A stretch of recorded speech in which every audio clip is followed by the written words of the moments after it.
Okay, so remember that they're changing my voice. I'm not gay. Now let's talk about democracy.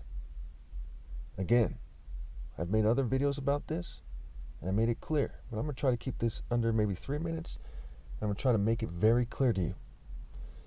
So point number 1. Is the Bible ending different than what most people think it is? Yes.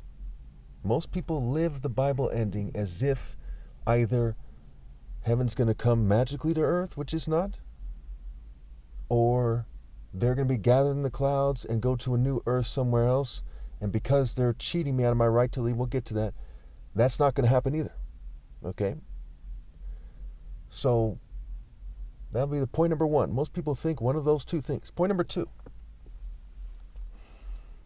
What is going to happen, okay, is anyone who doesn't obey God through me is going to be cut off from God, and their offspring are going to be cut off from God, and no one should reproduce no matter what. These are the facts here.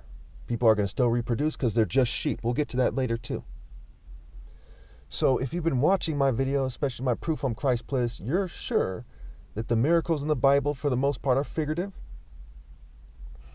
and that I am the idea Christ is a character in the story is superimposed on. And just like with the countless other religions, you see why that is, right? People like to say that they're chosen, so on and so forth. We see certain formulas with religions, right? Ceremonial burial, sacred ground, rituals, what have you. Gatherings. We also see that people tend to say that they have it right and their people are chosen, etc. Jews are no exception. They break into factions who say that. Christians are no exception. They break into factions who say that. Muslims are no exception. They break into factions who say that. Even the Mormons even have a Book of Mormon. Some people even follow the Book of Enoch, and so on and so forth. Pretty straightforward. There's like 40, 50,000 denominations of Christianity in the world. Pretty straightforward.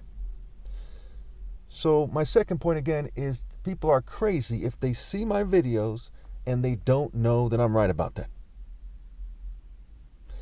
Now let's look at it in terms of the children. That's the only argument that remains. When it comes to, should you persecute me for democracy? No. Why? Because first of all, the government can take your kids, right? And people are submitting to that authority. They're not complaining in large numbers. Some people are, but most people aren't.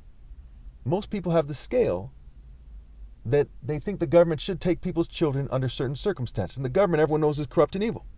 So if you submit to the government knowing better about what to do with your kids than you do, to the point where you all get together and let them make that call, whether CPS or whoever takes your kids, how much more is it clear-cut that the most righteous person ever with a universal scale knows what's best for your kids?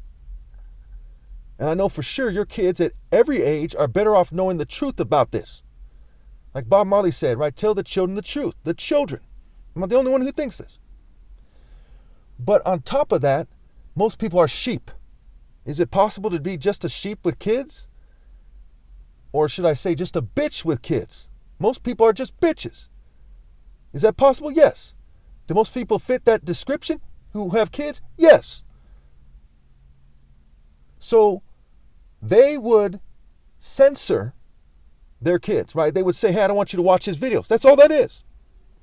Till they're at an age in which they can make that decision for themselves, right? That's part of democracy. You see that people make a decision for their kids, whether they let them watch TV, eat candy, you name it.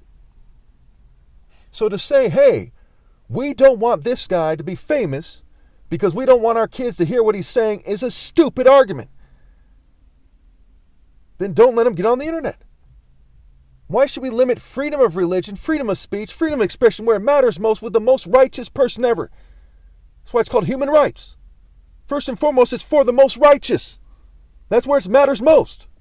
You lock people up and take away some of their rights when they do something wrong. And it's supposed to be relative to what's right and justice.